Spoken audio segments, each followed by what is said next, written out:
gushika ku munsi wa mbere twatanguye igihe gisanzwe muri Ecclesia. Nico gihe gushika uno mwanya twinjiyemwo twagitanguye ku munsi wa mbere. Muri Yohani ikigabane ca 15 akarongo k'10 Yesu avuga ati ngo ikini nahaza data nuko mwama ivyamwa vyinshi. Ivyo vyamwa vyinshi rero twokwibaza tuti nibihe? Twahora mu misi mikuru ya Noheli. Ivyo vyamwa nibigiye guca bibandanya bigaragarira mwa kino gihe gisanzwe. Nivyo tugiye kuganira ko uno munsi, ari navyo umutumire umusaserdoti yashimye ko tugaruka ko mbere akabidusigurira neza ingene duheza tukitwara muri kino gihe gisanzwe, mbere tukabandanya twamamaza ivyo vyamwa twakuye mu misi mikuru twahoramo na cyane umunsi mukuru wa Noheli. Patrice Jean Baptiste ndabaramutse ndabahani ikaze. Mwaramutse neza, urakoze. Ngira mwara y'amahoro. Ego bwakeye. Mwamwumvise muranamumenyereye Dieudonné Ngendakumana ari mu mbwa bw'ivyuma, Mike Kazimire Nduwayezu ahagarariye kino kiganiro, Alexis Gordier nimubona ngiye kukiremesha. Twese tugire tuti sangwa ikaze. Patiri, iyi nyigisho mwayitoye kubera iki?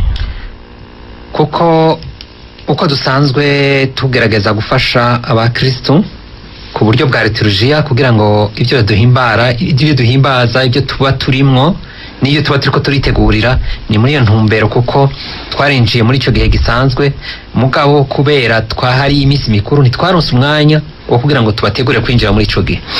Murakoze, ngira ngo ijambo ni rwanyu. Murakoze cyane. Ndasubiye kuramutsa abo bose bariko barakurikirana iki kiganiro, haba n'abaja kugikurikirana ku mugoroba, haba bari mu mahanga canke n'abari ngaha mu gihugu no mu yandi madiyoseze. Rero uyu munsi muri iki kiganiro twagira ngo tuganire icerekeye igihe gisanzwe ca liturujia, arico bita igihe ca Ecclesia.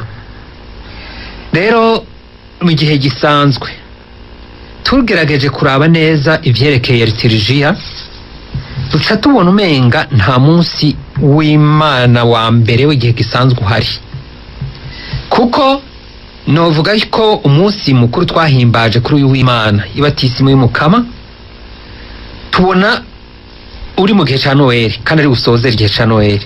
Mugabo naho ari usozera igihe ca Noheli, ni nawe utangura ico gihe gisanzwe ca liturujia. Iyo rero tuvuze ngo igihe gisanzwe, ni ukuvuga ivyo bihe bisanzwe ni igihe ikintu uvuga kiri mu bice bibiri. Ni igihe kiri mu bice bibiri. Igice ca mbere kiri hagati y'ibatisimu y'umukama abe no kuwa gatatu w'iminyota. Ni hagati y'ibatisimu y'umukama n'uwa gatatu w'iminyota, numva ko tuba dutanguye igihe cikarema. Hanyuma ikindi gice kigaca kiba guhera ku munsi mukuru, kiri hagati y'umunsi mukuru wa Pentekoti be n'umunsi w'Imana wa mbere w'ubushikiro. Ivyo bice bibiri rero nivyo novuga ko twita ibihe bisanzwe, mugabo bitabuza yuko ivyo bihe bisanzwe habamwo iminsi mikuru, yaba iminsi mikuru y'umukama canke iyindi minsi mikuru irazira camwo, mugabo iri muri ico gihe gisanzwe. None iki gihe twita ko gisanzwe ku bwa liturujia bisigura iki? Ubwa mbere tuvuze ibihe vya liturujia ni ingene liturujia isanzwe, ingene duhimbaza amakoraniro yacu, ingene asanzwe atunganijwe, ibisomwa, ibisabisho, ingene bisanzwe bitunganije. Hanyuma rero nk'uko babivuga, nk'uko bisanzwe mu buzima bwa misi yose, burya ni ukuvuga kugira ngo ubuzima utarimo guhimbaza ntibugira akanovera. Ni umwanya mutoya kuko iyo uri mu gahimbare bituma umwanya uba muto. Sinzi umuntu yagerageje gucagagura ijambo akanyamuneza, avuga ngo nakanyamuneza, sinzi ko ari byo nuko atari byo, mugabo ico mu buzima byerekana nuko iyo uri mu neza, iyo uri mu gahimbare, umwanya ukubana muto. Umenye igihe ingene wawe, ingene umwanya waheze. Ni nk'iyo uri mu bintu bigoye, umwanya urakweguka cane. Maze rero iyi mu buzima iyo atarimo guhimbaza ubuzima, urabona ibisanzwe mu buzima bihari, hari kera hari ibyo gusohora, ubu ngira ngo byasubiriwe niba tisimu sinzi ko ari byo. Kera barasohora wari umunsi mukuru bagiriye, naho uyo mwana we ataba kumbure abifise ku muzirikanyi, ariko buriya byaramugira ko ingaruka uwo munsi mukuru bamugirira. Hanyuma hakaba kubaka, gusohoka, hakaba ni minsi mikuru yagenda iragirirwa umuntu. Iyi minsi mikuru rero umuntu agira mu buzima bwiwe, guhimbaza ubuzima bituma hagira akanovera mu buzima, n'ahandi ibintu byamara bya bindi bigaheza bikaruhisha. Mugabo rero nuko iyo minsi, uwo munsi umuntu aba ahimbaje uha akanovera iyo yindi akanovera iyo iminsi twita ko isanzwe. Baravuga ngo iminsi irasa ntingana. Burya igihe abarundi bavuga ngo iminsi irasa ntingana, icyo bashaka kuvuga nyine ko uyo munsi ufise agaciro, kandi naho aba ari muto, uwo mwanya uha akanovera ico gihe cyose. Rero novuga yuko ibyo twahimbaje muri iki gihe, guhera mu gihe cy'ubushikiro, hanyuma tukaja mu gihe ca Noheli n'iminsi mikuru ya Noheli. Iyo tuvuze iminsi mikuru ya Noheli ni myinshi, urumva hari ivuka ry'umukama, hakaba umuryango mweranda w'i Nazareti, hakaba Bikira Mariya umuvyeyi w'Imana, hakabamwo Epifaniya, hakaba beni batisimu y'umukama.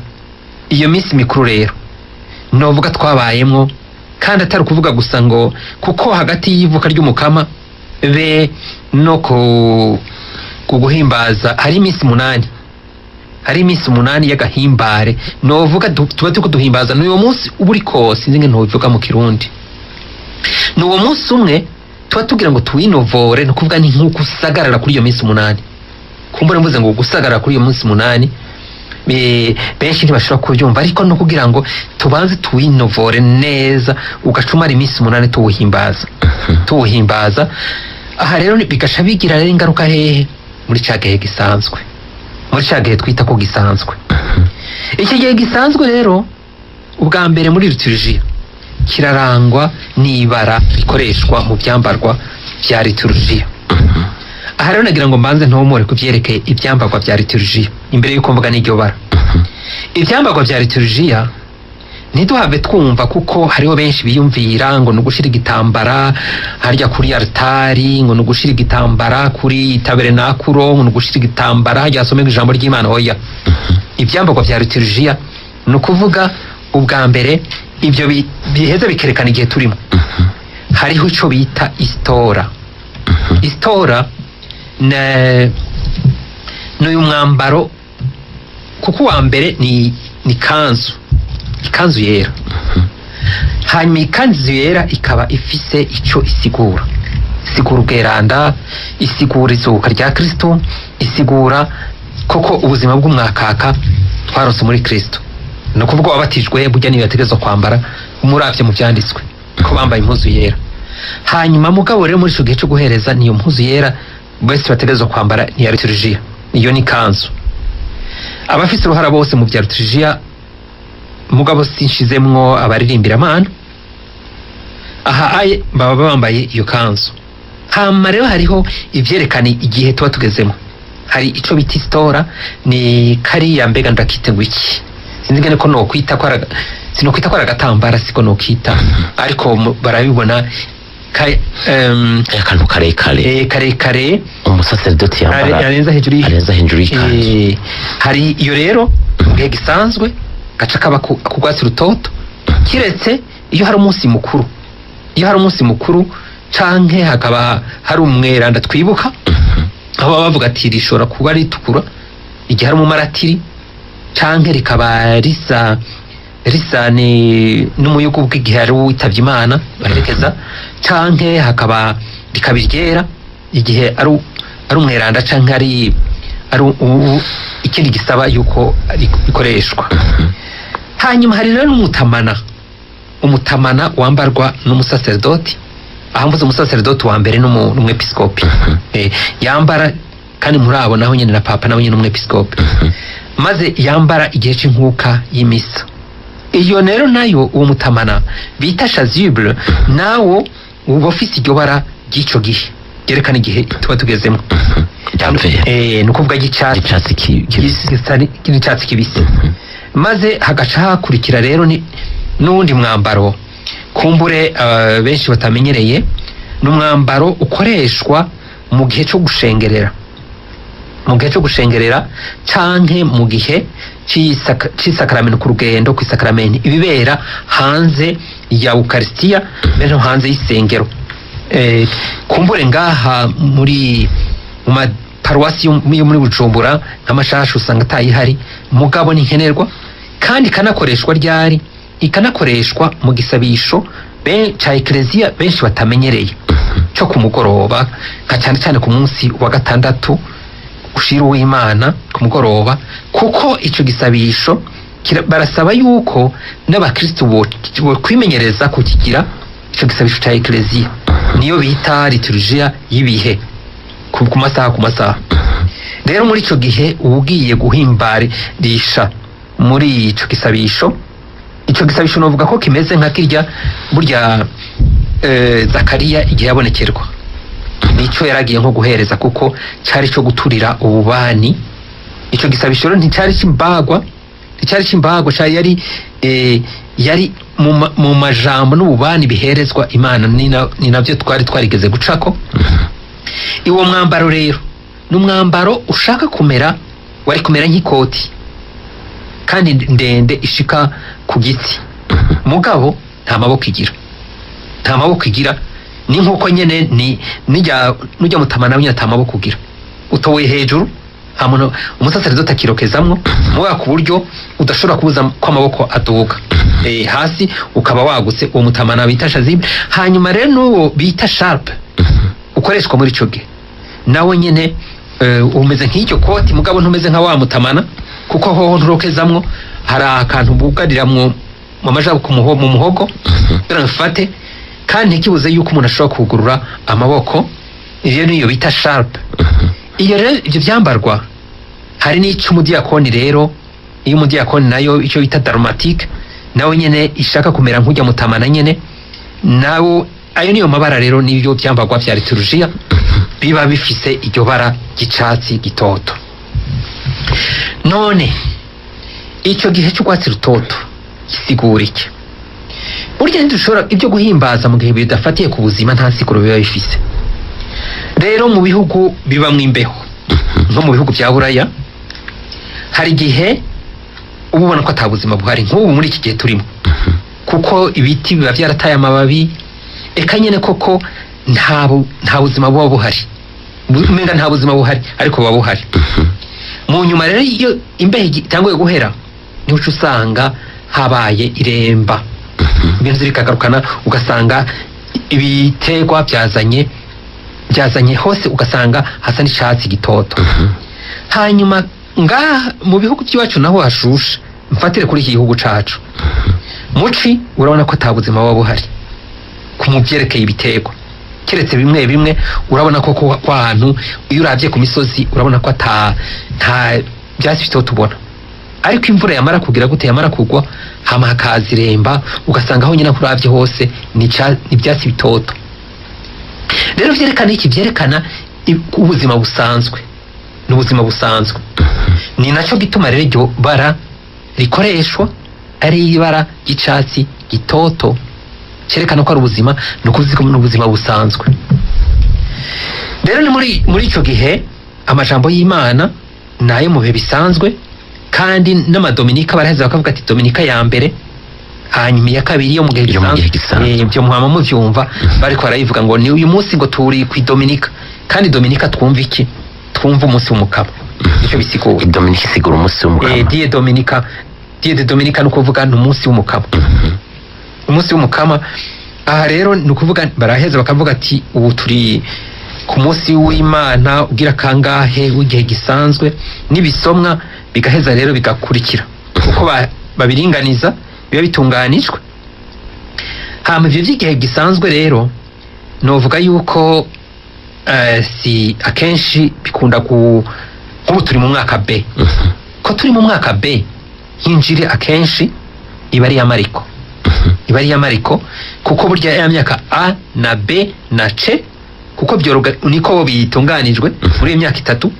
Mu myaka itatu kugira ngo tube twaheje gusoma Bibiliya. Mugasi kuvuga ko tugenda urudome ku rundi, nuvuga baba batoye ibizoheza bigafasha ikoraniro. Rero ibyo ni byerekana ico gihe gisanzwe, bene ibisabisho rero bijanye n'ico gihe gisanzwe. Mbego kizohera ryari iki gihe gisanzwe, tuzokimara mu gihe kingana gute? Igihe twinjiyemo kizorangira ku munsi wa gatatu w'iminyota. Guhera ku munsi wa mbere ni mpaka gushika ku munsi wa gatatu w'iminyota turi mu gihe gisanzwe. Turi mu gihe gisanzwe. Hanyuma duce twinjira mu gihe tuzoba twinjiyemo ca Pasika, ca Pasika itangurwa ni Karema. Hama mu nyuma kuri Pentecote duce twinjira mu kindi gihe gisanzwe. Kizorangira kirangira ku w'Imana wa mbere ubushikiro. Rero ni ico gihe novuga ko mu guhimbaza, so uvuga ko twoca tuwufata nka kumwe abarundi bavuga iyo bagiye ku maziko, bavuga ngo ubu tugira dushingura uwacu duce dusubira mu byo twahoramo. Kandi burya n'ivyo kuri umuntu abirabe. Mugabo rero aha niho namye mvuga nti iyo wahimbaje neza ico gihe, ivyamwa by'ico gihe cya liturujia nuko cya Noel nk'ubu twahoramo bice biboneka muri ico gihe gisanzwe. Rero si igihe cyo gusinzira, si igihe cyo gusinzira kugira ngo ati ni igihe cyo kuruhuka. Umenga ni igihe cyo kuruhuka kuko hari n'igihe usanga iminsi mikuru akenshi idufasha kugira ngo dusambuke. Oya, ni ukuvuga uwo muntu agenda akagira twigoro, hama agaca ahengera kuri wa munsi mukuru, kumfate ku mugoroba yavuye guhimbaza agaca asambuka, hama mu nyuma agasubira mu gihe gisanzwe. Ntaba aratahura icyo ari cyo igihe gisanzwe. Iki gihe gisanzwe urumengo patiri no mu maparuwase abakristu kirangwa nuko bagabanuka mu nkuka za misa, ugasanga mbere umengo nta ruja n'uruza ruhari nk'uko twahora. Urumva nyine ni abandi bataratahura, baca bibaza ngo tugira dushingura uwacu hanyuma duce twisubira mu byo twahoramo. Numva basubira mu buzima bahoramo, aho kugira ngo bya vyamwa ngo kinina haza data nuko mwami ivyamwa byinshi. Kandi yaravuze ati kugira ngo mwami icamwe ugenda mwami icamwe gihoraho. Ni muri ubwo buzima rero ibyo tuba twarabayemo muri ibyo bihe, muri iyo minsi mikuru, ni naho rero biheza bikaga ivyamwa naho bibonekera. Ni nkuko rero burya ivyamwa by'inkuka y'imisa burya ntibibonekera mu misa. So kuvuga ngo twahimbaje, abaririmbira Imana baririmbye neza, eka turumva nyene yuko turakirurutse umutima by'ukuri, twakirukije umutima. Burya ivyamwa bibonekera mu buzima bwa misi yose. Ari uwubatse bibonekera mu rugo, uwo bubakanye canke n'abana, ari ukora akazi aho hantu akorera, ari umukoresha canke ari umukozi, aho ntibabonekera ivyamwa by'ivyo tuba twahimbaje, niho biheza bikabonekera. Rero benshi ni ingorane niyo, kuko usanga baja kwirega muri vya bihe byonyene, hanyuma kubera abasaserdoti nabo nyene baheza bagahaguruka. Mugabo ivyamwa byavyo byo guhinduka, ibyo vyamwa ashaka byo guhinduka by'urukundo, aha akaba ariho biheza bikabonekera. Niyo biheza bikabonekera nivyo novuga. Hanyuma kandi no mu guhimbaza kwacu, ni ukuvuga ntibice biba nk'abo bavuga ati tuje gushingura uwacu hanyuma duce dusubira mu byo twahoramo. Hanyuma ikindi ni uko muri icyo gihe gisanzwe rero burya umunsi w'Imana umeze nka ni Pasika. Pasika ihimbazwa kundwi. Umunsi w'Imana wari wose yego nuwo mu gihe gisanzwe. Yego ko ujya ni Pasika. Ijya ni Pasika y'Umukama tuba turiko turahimbaza. Maze rero niwo uheze ugaha akanovera indwi icyo gihe gisanzwe. Niwo munsi uhambaye ugenda uraha akanovera icyo gihe gisanzwe, kugira ntiduhave dusanga turi mu bintu by'akamenyero, kuko akamenyero kica inkware. Akamenyero kica inkware, kuko burya inkware aho yamenyereye guca hama ari hahandi, aho yamenyereye gutora hama ari hahandi, uyiteze no kugira ngo izibukire.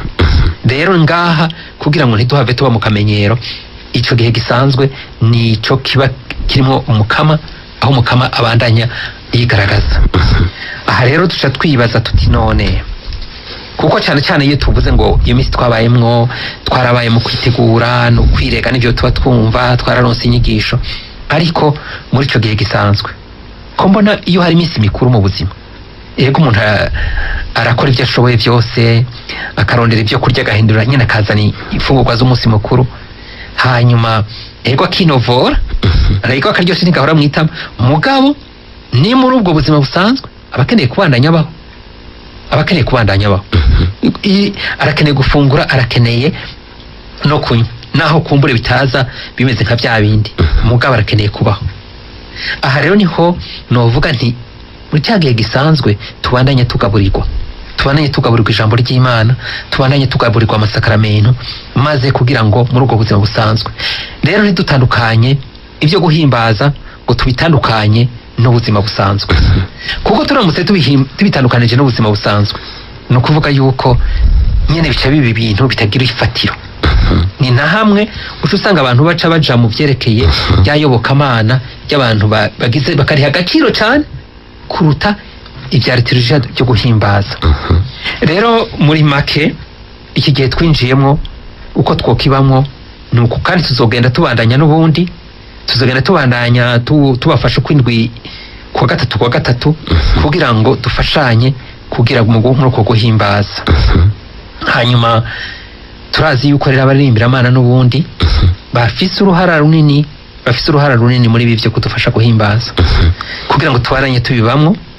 Ego nabo nyene usanga binjiramo nk'abo bandi nyene muri ico gihe cy'iminsi mikuru, ariko muri ibyo bihe bisanzwe ugasanga kenshi ntibariko barafata uwo mwanya kugira ngo bawukuremwo ivyamwa, ngo bakuremwo ivyamwa, kandi n'ibyo bakuye muri ca gihe cyo kugira ngo vyigaragaze, ngo vyigaragaze kugira ngo binjire mu nyigisho za liturujia, bamenye indirimbo zikirurutsa umutima, atari zo gusambuka, kandi kuko zituma n'umutima zitekanya n'abari barushe bakaruhuka.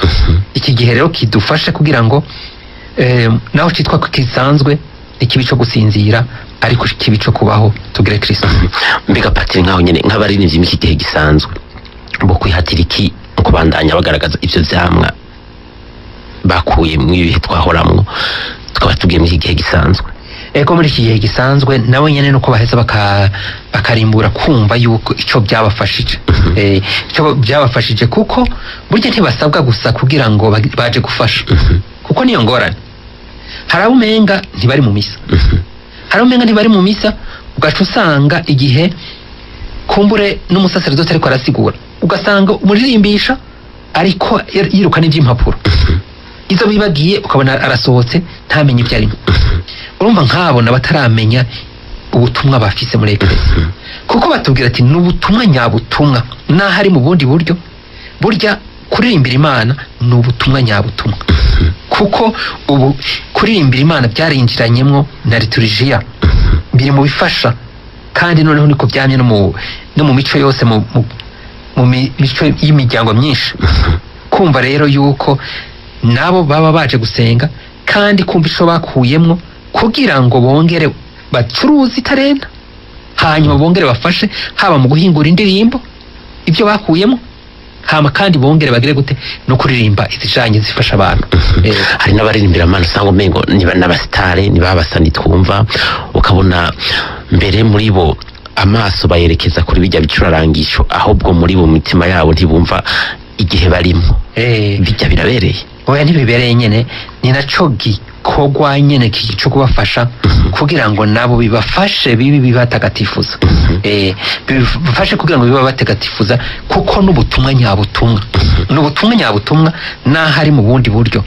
Kumva yuko abahingura indirimbo, abazishira mu ngiro canke bakazishira mu muziki, abo n'umutumwa bariko barakora, kandi bazobironkera impera yagenewe abatumwa, ni bivanye n'ingene bazoba babikoranye umutima mu budahemuka.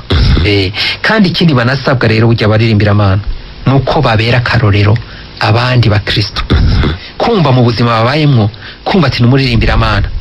Ivyo rero byose sinzi ko ari abo baba batoye, kumbure baba urabona ko biyungunganya mu makaraoke hama ukaza kubwira ngo bavuze ingoma canke bagira gute ugasanga ingene yasokoza ingene yambaye n'ingene ibyo muri karaoke n'ibyo mu nzu ugasanga ntabitandukanye ibi rero nivyo byo kubafasha kugira ngo wumve ko nawe icyo ariko ararondera niki ariko arondera ijuru uko ari ubwo butumwa ariko arakora nkuko natwe tuba turiko turabukora mu bundi bose tubona patiri kumengo tukiringaho nyene ko baririmbira Imana muri liturgia kumengo iyo babuze bijya bicurarangisho ucumengo umutima wahagaraye ahubwo bakibagira gukoresha amajwi yabo ukabona mbere ugasanga bisa n'ivyateye uruhagarara bakiruka baja ijya no hino ugasanga mbere n'abakrisubira auje gusenga ntakunda ko muza muragacishamo mukabereka ko igikura arajya amajwi yabo yego nivyo kuko burya reka hari n'igihe umuntu avuga ati reka twashobora gushiramwo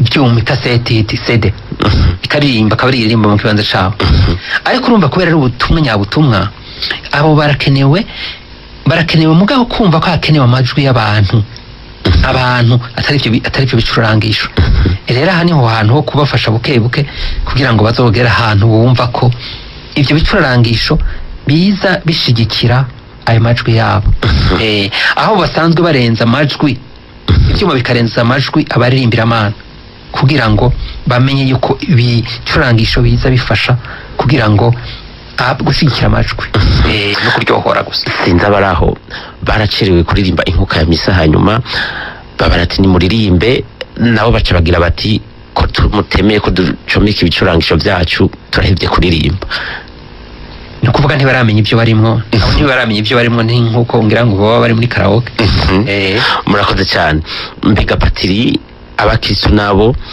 bariko baratwumviriza mwavuze muti nkuko Kristo avuga ati ikinaza data nuko mwama ivyamwa vyinshi mbega nabo bagiye kubandanya berekana uko ivyo vyamwa biriko biragwirirana gute mu bisanzwe ivyo vyamwa nkuko abitubwira ni ivyamwa vyo guhinduka bwa mbere hanyuma wahindutse nawe nukuvuga ahinduka n'ahari hakaba ivyamwa vy'iki vy'urukundo hakaba ivyamwa vy'ukugirana ikigongwe hari ivyo ni ivyamwa vy'ubutungane ashaka nivyo vyamwa kuko vy'umuntu yagize gute kwama ivyamwa nivyo kumva rero uwo mukristo uwo wa Kristo yahimbaje Noel akaba atacu yasigaranye nawe nuko yoheza akibaza ikibazo ati koko ibi nabayemwo nibiki yego nico gihe cyo kugira ngo yirimbure arabe ati kuburya jewe rero sinzi ngene nabaye muri kige nagipfishije ubusa kandi ijambo ry'Imana rivuga ngo ntimupfishe ubusa inema y'Imana yego ari umuntu ku murongo allo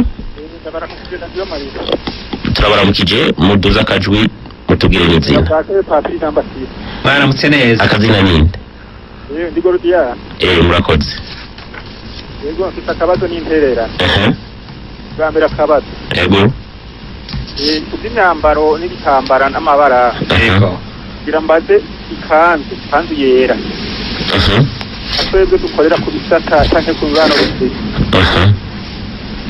bwambeho ko iba yera yumvikana mbega none umuntu yoyigura hariho hose ibishonye urafite uko ibishonye kanke ida yuko umuntu yobaza kuja kwihezageza ku musafiri dowe ico ni kambere hanyuma ikindi naco nagomba ntanye intererano hariho umuvukanyi yakwiye ari hanze zo Burundi naseze nk'utegera kumengo ababaza n'ababa badasoma Bibiliya ahubwo nagira nakurire n'abapatiri bitari bike ko baba baca barashiramo akantu k'intererano bakibadisha ibibazo kugira ngo bifashe benshi kuko ni ugusarikanya kugira ngo niba umuntu yoba ati ntakimenye wenyene murakoze Gordiano patiri ngira harako mubarira yego iki yariko aravuga byerekeye ibyambarwa bya liturujia ntibisoneshwa hariho hose birumvikana yuko bidasoneshwa hariho hose kuko birafise uko bikorwa hanyuma igihe bikoreshejwe ahandi numva ntibo bikora uko byategerezwa gukorwa hanyuma ikindi naco none vyohezagirwa mu bisanzwe hariho umuhezagiro ugenewe ibikoresho byose bya liturujia utangwa nande hariho umusaserdoti mugabo hakaba n'ibindi kumbure bikomakomeye usanga bitangwa n'umwepiskopi yego mugabo nk'ibi bijanye n'ivy'amakanzu urumva ntibirinda kuja ku mwepiskopi yego murakoze ikintu cyavuze ati nk'abasaserdoti boza baribarisha utubazo kugira ngo mbere bagure batume n'abakristu hari byinshi batahura. hari ikintu kumbure twogira nuko iyi saha burya ntiyorohereza benshi yorohereza benshi ku buryo ushobora gusanga umwanya baba bari mu dukorwa ugasanga no kugikurikirana bariko baragikurikira hari naho bacumva gusa abandi bababwira ati icyavuzwe ni iki. ni nacyo gituma kenshi usanga benshi batagira kuko baba bari mu bikorwa muri aya masaha. na cyane cyane bigaragara ko kenshi mw'ijoro ikiganiro gisubiyemwo abakura abari bo benshi. Alo, harundi ku murongo. Alo, mahoro neza. Amahoro Renovato. Ego ni mpore mwaka mushasha. Watwese. Ego habaye ikibazo cy'iwanje. Yavuze ati hari indirimbo zo gusambuka, nagomba rero ampe umuco indirimbo zo gusambuka itarizo n'izitari zo gusambuka. Hame ikindi gira kabiri. Yesu aravuga ngo genda mwami kamwa gihoraho. Mbe none bw'ibyamwa n'ubuhe, ubuke bw'ibyamwa n'ubuhe. Hamare nkatanungana n'icyo kibazo cya Gorodiana, burya Yesu yarabajije abigishwa ati mufise imikati ngahe. Soko atarabizi yarabizi muheza giko. Urakoze. Ego. Rero kibazo Renovato agira ati akabazo kiwe hari icyo ko tube turakuramo iki arangirije ko agira ati Yezu agira ati mwami hari ibintu yabajije by'ibiti ngo ubwinshi bw'ibiti ngo n'ubuke bwabyo ngo ni ngo bw'ibyamwa. rero kuri iki kijanye no kwama icamwa gihoraho icamwa gihoraho nk'uko Yezu burya yamye icamwa gihoraho we nyene yamye icamwa gihoraho kandi aranatubwira nyene aho iryo jambo ryavuye ahatubwira ni mu kigabane cya 15 c'inkuru nziza yanditswe na Yohani. Ni hatubwira ati jewe ndi umuzabibu nyawo, ati namwe muri amashami, ati data ni nyene umuzabibu, ati rero umuzabibu ishami ritama data ararikurako, ati ryama naryo araritutuja kugira ngo ryame gusumba. Niho rero atubwira ati none ivyo vyamwe ico camwa gihoraho, icamwa gihoraho ni ubwa mbere kugira ngo gishoboke nuko uba uri mu bumwe na Yesu.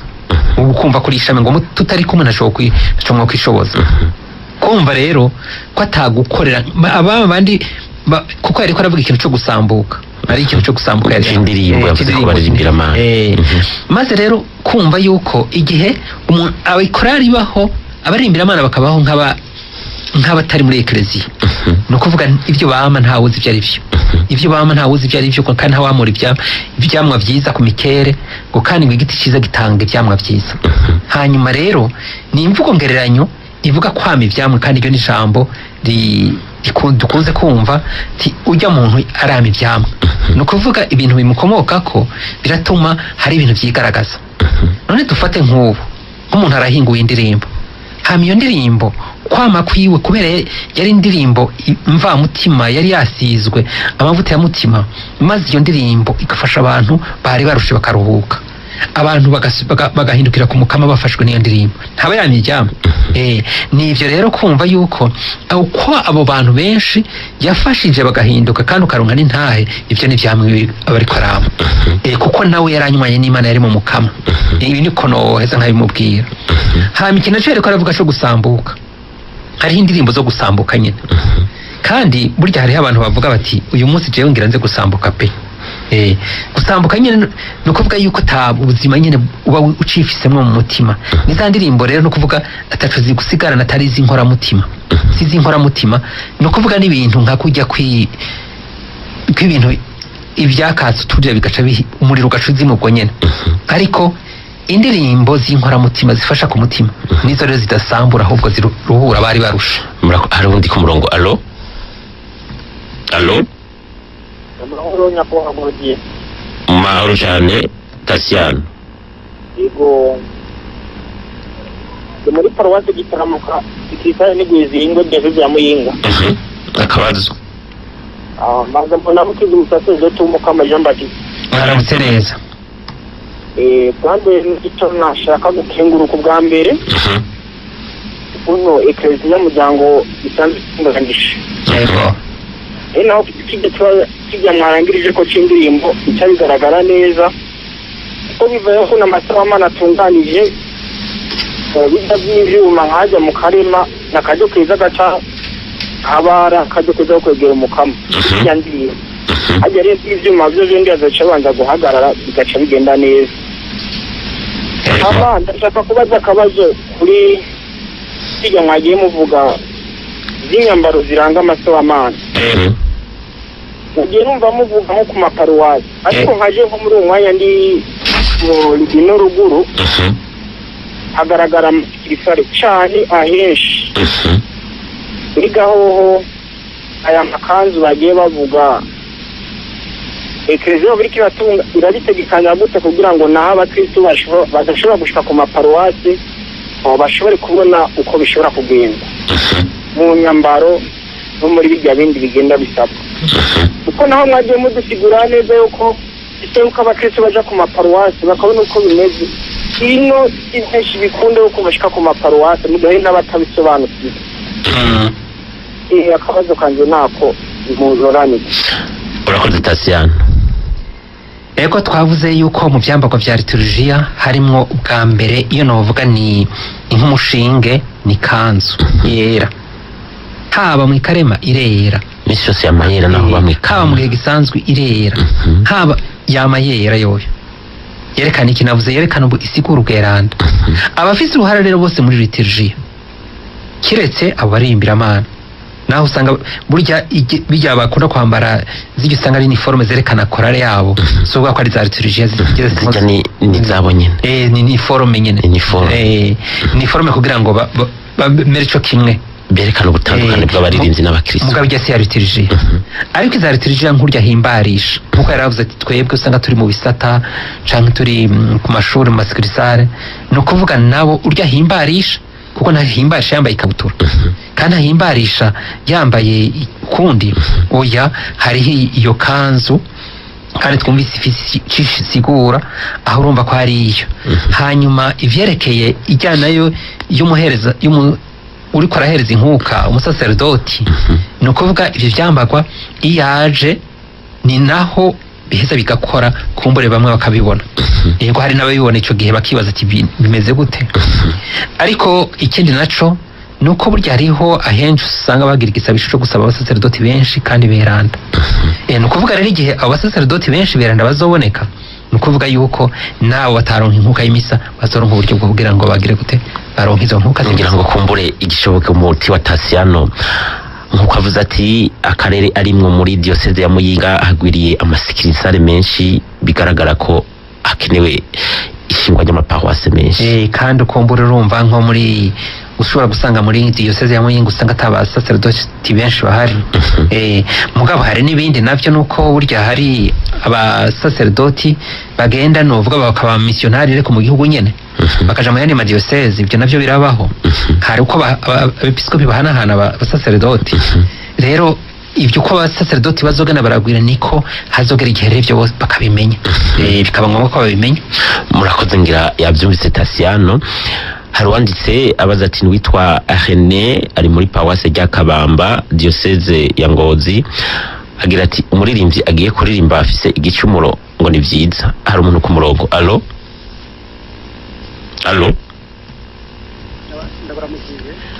amoro y'Imana mutwabandi muduza kanjwi Samuel Harerimana muri diocese ya Ruguru ya Gitega banje kubategurukira kwikaniro mudashira kuti ndavuga ngo rutahure mu kwemera kwacu muduza ijwi muvuge cyane Samuel banje kubasina kuntu mutayengesanya gutu tuhinyigisho kugira ngo tukomere mu kwemera nkabanje mwese cyane nkabagomba mbaze reka ni kubera none hariho nk'abaririmbyi dufate nko mu mico y'igifaransa usanga nk'abaririmbyi usanga bambaye impuzu ngufi ibyo byose umenga imyambaro y'uko zitashimisha Imana cyane yuko mwigisha abantu bakayiheba kuzambara muba mukoze neza tugakiriye cyane mugire n'umunsi mwiza. Murakoze cyane Patiri Samuel agira ati hari abaririmbyi kenshi baririmba ati hari abaririmbyi kenshi baririmba bageza bakambara impuzu ngufi gutyo ugasanga ntibariko bagendera bwa buntu bw'Imana, mbere ugasanga bariko batanga n'akaruru kabi kumbure bakanatira musa n'abakristo. rero nagira ngo ngaha mbura gifatanye na ca kindi yari yabaje wa wundi ati kumuririmbira Imana agenda yacumuye. Erega imbere yuko umuririmbira Imana nabanza wo umukristo, abo wa Kristo. Kandi uwa Kristo nawe nuko agenda yitunganije. Kandi twumvise ko ari ubutumwa nyabutumwa n'ahari mu bundi buryo, n'ubutumwa nyabutumwa. Kandi ngo abazobironkera impera yagenewe abatumwa igihe bazoba baburanguye nkuko bisabwa. Hama umuririmbira Imana kubera aje imbere y'abandi hari igikorwa afasha abandi nuko agenda yitunganije, kuko mu gihe agiye atitunganije hari ibyo abuza abakristo gushikira, hari ibyo abuza arabuza bwabo, kuko bugi gicumuro gikomeretsa ekleziya. Kandi mvuze rero na ekleziya no kuvuga niyo ko ararimo naho ariko araririmbira, hama bigatuma rero inema y'Imana itagira gute, idashikira abo yategezwa gushikira.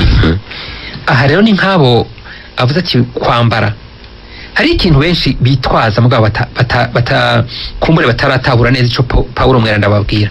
Aravuga ngo vyose ndabirekuriwe mugabo si byose bingirira neza, byose ndabirekuriwe ariko si byose bingirira neza. Kandi aha hantu abantu batahuye byoheza bigafasha kumva yuko niba ico kintu nenda gifite uburenganzira mugabo tirimutsa mugenzanje, reka ndakireke ku neza ya mugenzanje, kubwo rukundo reka ndakireke. Aha rero niho hantu abantu benshi cyane cyane abaririmbira Imana ari ngombwa kugira ngo batabure, mugabo si abaririmbira Imana gusa, ni twese. Yego, murakoze. Ubu ari muri Tarsise, ari muri Paroisse Nyabitare diocese ya Ruyigi, agira ati mbega uririmbisha wewe yo kwambara ikanzu y'ibara risa gute? Uririmbisha si ngombwa yambara ikanzu, si ngombwa yambara ikanzu, kuko aha arashobora kuba yambaye nk'iyabandi, kuko akenshi ari gusanga bayambara gusa kugira bagire gute, kugira ngo kubera baba bambaye ikumuri zitabereye. Mugabo si ngombwa ko gusa ngo yambare izo zitabereye hama sose rero ntazo bari wawundi nyene. Nuko muri ubwo buzima haba ubumwe, nukuvuga wawundi yari hajya mu isengero abari wabari no mu buzima ko busanzwe. Mbega liturgia hari kivuga kuri bajya basoma ibisomwa vyovyo bateza ko bambaye amakanzu. Hari undi muntu ku murongo. Allo? Oui, allo? Muri bande muri? Mbabarire cyane ndagarutse mvuge kuri aka kantu litasiya. Kuri iki kintu cy'inyambaro muvuga ku baririmbira Imana. Nagira mvuge ubu baririmbira Imana gusa. Ahubwo uwo wese aje gusenga yamenya atinje kuganana na kirengeye reka nitunganye. Kubera y'abatisimo twahawe twese yatubwiye abidegenza mugabo mu mukama. Gendera abankahi Bujumbura abana nk'aba mama abana b'abakobwa nibo baje gusenga. Uribaza ati ese aje mu isengero agiye muri karawoke, yaba mu mutwe uburyo ajya amamesha atwara nk'aya matikasa atararonka amaparuwasi, kuko ubwo buryo batobushirayo hama kugira ngo umuryango w'Imana. Rero niziki cyane mbona nkumva agenda asize, ariko umwe wese yokwirabye nyene akavuga ati mbega ngana hehe, ninapfa nzoja hehe, akamenya yuko ariko araharanira ijuru. Icyo nashaka gutererana baheruka n'imyaka, nimugira amahoro ya Kristo. Urakoze Tasiano asanzwe abaha mu gisagara cya Bujumbura, ariko akaba ngira ngo yasimbiye muhiraho bitaho Gatumba, ngira ko murakunda kubikurikirana, akaba n'umukunzi wa kino kiganiro. Ari nayo mpamvu kumbura ariko aragaragaza izi ntererano zimeze gutya. Yego, rero hari icyo umuntu atodeha, nuko burya hariho benshi muri aba bari mu makorari. Je hari nabo mbona abari nk'amakorari ugasanga arateguye nk'indwi y'amafungo. Iyo ndwi y'amafungo bakayimara bari muri iyo ntuzeye. Aha rero akenshi urumva ko baba bafite iyo nyota yo kugira ngo baba abakristo, baba abakristo. Kandi n'iryo jambo nari navuze nti byose ndabirekuriwe, byose ndabifite uburenganzira, umugabo si byose bingirira neza, kumva ati kuneza mugenzanje ndabireka. Rero urumva hariho abo baye makorare bagerageza kugira ngo baba abakristo baririmbira Imana, baba abakristo baririmbira Imana, kugira ntibahave baba abapagani baririmbira baza kuririmbira Imana. aha rero niho hantu ikintu ariko aravuga ati kumbure iyi nyambaro nyifato bakumva ico bari kumva ico bari iki rero ni ikintu gikomeye cyane. hariho patiri ngaho tukiri aho nyine kuba ririmbyi hariho n'abatunganya mu mafungo kandi akagenda neza bakiherera bakarondera umusaseredoti akababa hafi, ariko ikibabaje bagira kuri wa munsi wo gusozera ugaca usanga bariko barahimbagwa nimba bafata agafana hamwe ugasanga bagiye muri bimwe byo gusambuka bagaheza bakiyibagira bimwe bahora mu gace usanga ivyo bakoze vyiza ubwa mbere baruhiye gusubira kubidabanganya babikoze nabi. No ngaho nibaza ko kubaririmbira Imana ari akantu usanga benshi kagiye karabatirimutsa. Ivyo nivyo n'ukuri ni hamwe bavuga bati burya nta mwongo buri sato ibidahizwe. Ivyo rero ni kuvuga yuko kumva nuguhozako kandi kumva nawe ati cyuko benshi rero bakaba bafite intu z'intumbero kumva ati burya nibwo butumwa watumwe nande uwatumwe ari afise inyifato ashaka n'inyambaro n'inyifato turibuka arungika 12 canke bamwe 72 mu njiri yanditswe na Luka. Ikintu ababwira arababwira ati mwifate gutya ntimutware imyambaro ibiri, ntimutware ibiceri mu mufuko, ntimutware rero niba baba bumva ko ari ubutumwa mugabo ivyo navyo bisaba iki? Bisaba ko bagenda barafashwa bukebuke mugabo nabo bakaba bafite iyo nyota kumva nazanywe n'iki muri korali, kuko hariho benshi wibaza uti nk'uyu yazanywe n'iki muri korali atazi ivyo arimo uwo rero atazi ivyo arimo kumbura ari ubwo buryo bwo kumenyekana araja muri karaoke hama akaza ngaho uko yifata muri karaoke akaba ariko yifata ngaho wumva ntaramenya ivyo arivyo ubona kumufasha kugira ngo ashobore kuba mu kibanza ciwe. Murakoze patiri, turabona ko akanya gasa nakageze kagenewe kino kiganiro twagire turangize kino kiganiro. Turabona ubutumwa ni bwishi buriko bwandikwa ntitwobumara mu kanya dusigaranye, haca sigaye iminota 4 nimba atari 3 baranyeretse mu bwa bw'ivyuma ko ari 3. Ico murangiriza ko muterakamo abakristu abo barimbira Imana eka abantu bose batandukanye bafise inyota yo kumenya Imana uko babandanya nkuko inyigisho no munsi yatanguye ari iki gihe gisanzwe cari trija muri eklezia turimwo bubandanya bama ivyamwa bakuye mu gicano weri mu misi mikuru twahoramwo niki. Ubwa mbere kwa Kristo wese no kuraba kuko urabona yuko muri ico gihe mu misi mikuru haheza gahimbaza benshi mugabo mu nyuma ntusure kubabona kuraba none ninaba narahimbaje ngakura koko ngaheza ngakura mu iyo nema iyo muri ico gihe nuko ahubwo nare guca ndushiriza kuca guhimbaza canke mu buryo nahora mpimbazamo nukuvuga icyahindutse n'igiki kumva mugabo kiza kiyongera muri uko guhimbaza kwawe. Aha rero niyo babona yuko imwanya yahora aja guhimbaza kumbure wagabanutse, ego hari igihe ushobora gusanga kubera imvo z'akazi canke ushobora gusanga ataheje ngo atere intambwe yibaze. Ni bimwe bavuga mu Kirundi ngo utamiye ntatamure, ntaba yaratamiye aba yaratamitswe. Rero kumva ati iki gihe niyo atakintu cyahindutse no kuvuga yuko iminsi mikuru kwabaye akamenyero kandi akamenyero kica intwari. Hanyuma abaririmbira Imana nabo bumve ko hari ikintu bakuyemo muri iyo ntuze kumbure simpera kuri abaririmbira Imana, reka mpere kubahingura umuziki abo bitari compositeur. Abo bantu bafite iyo ngabire bahawe n'Imana kandi eklezia yakira kandi kayemeza niba bafite iyo ngabire kandi bakagomba ko bayishira gwifasha abavukanyi ifashe eklezia kandi kugira ngo yayihawe n'Imana none nawe agomba kugira gute ayifashe kugira ngo igire kugira ngo yumve iti indirimbo nakuyemwo niziye. Kuko urabona muri iki gihe abantu sinzi barabura ivyiyumviro bakabura ivyo baririmba bakavuga ngo inyoni yaridunze kuki yaridunze bakagira gusa ibi byuma inyoni yaridunze. Aha rero niho hantu kuba kuraba hari icyumviro gishasha, hari ico bita inspiration naronse kandi gishobora gutuma abakristo batera intambwe kandi nanje ubwanje bikanteza intambwe. Hanyuma uwo muziki wavuyemo n'uyu hama baririmbira Imana nabo no kuvuga mu guhimbaza kwanje mu gutahura ubutumwa ndimo hari cyahindutse kugira ngo gifasha aba bakristo ntibace basinzira ntibace bijajara hama umwansi nawe ngo ace asya atambaye. Hari niho niko no babwira niko kamunoheza nkabatera muri iki gihe gisanzwe, ntitube nka babandi bavuga ngo tugira dushingura iwacu je twisubira mu byo twahoramo. Murakoze Patiri, tubashimire kandi ngira tubakengurukire. Murakoze.